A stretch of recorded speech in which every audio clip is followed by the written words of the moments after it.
raised his voice at your sister. And she said, no, Unc, they just playing. There's nothing going on. They just playing. He said, oh, okay. So he went back in the room. You know, he was still listening, but he went back in the room. He just sat down and chilled. Check this out.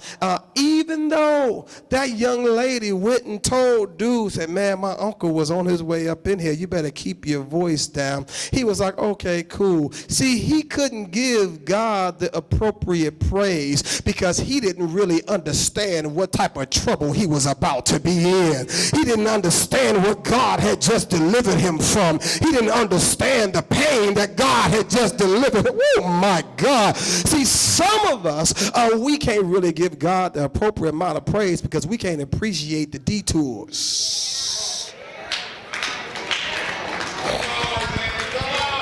That's why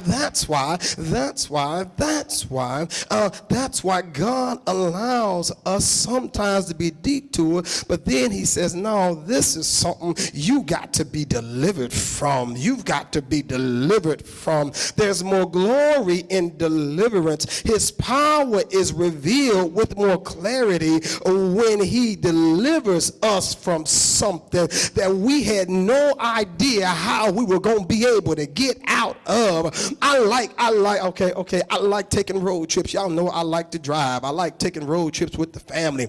We take road trips. We always pray before we leave the garage, and we always pray, thank God, when we arrive at our destination. And you know, we've gone lots of miles and all that type of stuff. But you know what? I don't remember much about the smooth miles. I don't remember much when it was like just an easy trip. My God. But I can tell you about just about every major storm we went through.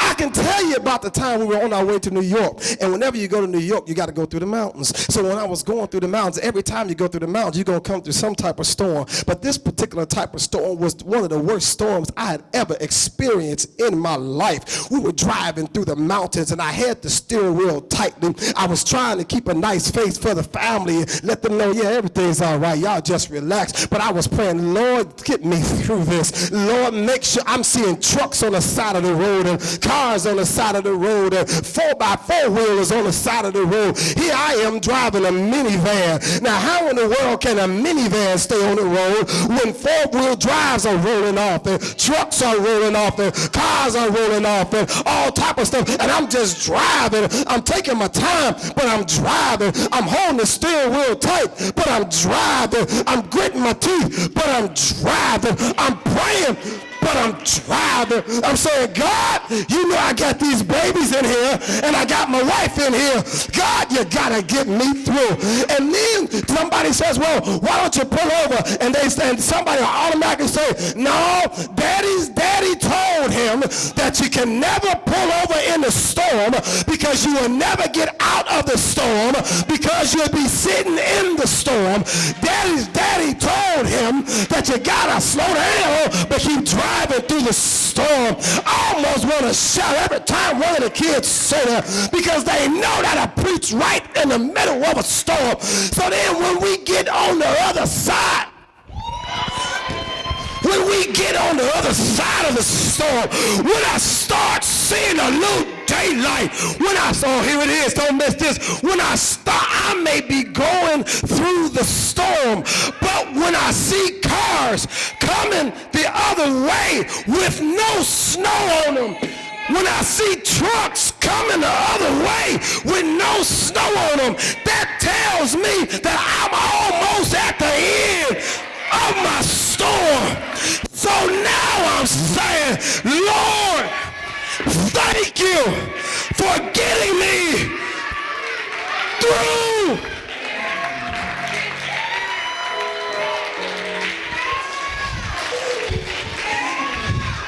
Oh!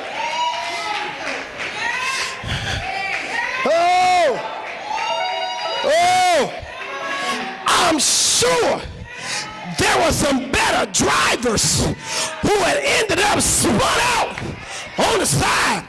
I'm sure there were some better equipped vehicles that ended up on the side.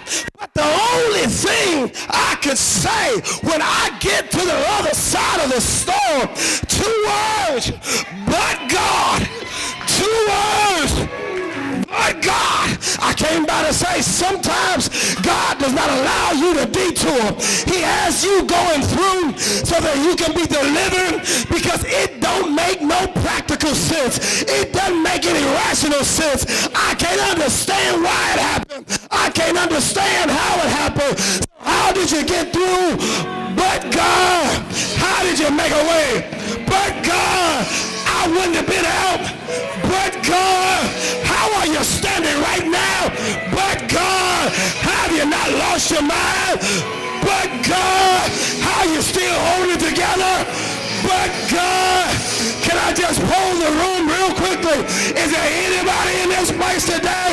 You know the only reason you're still here, your testimony is, but God, I should be gone.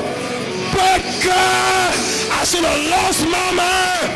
But God, if you're in this place and you know that the only reason you still alive, you ought to be able to give a but God praise.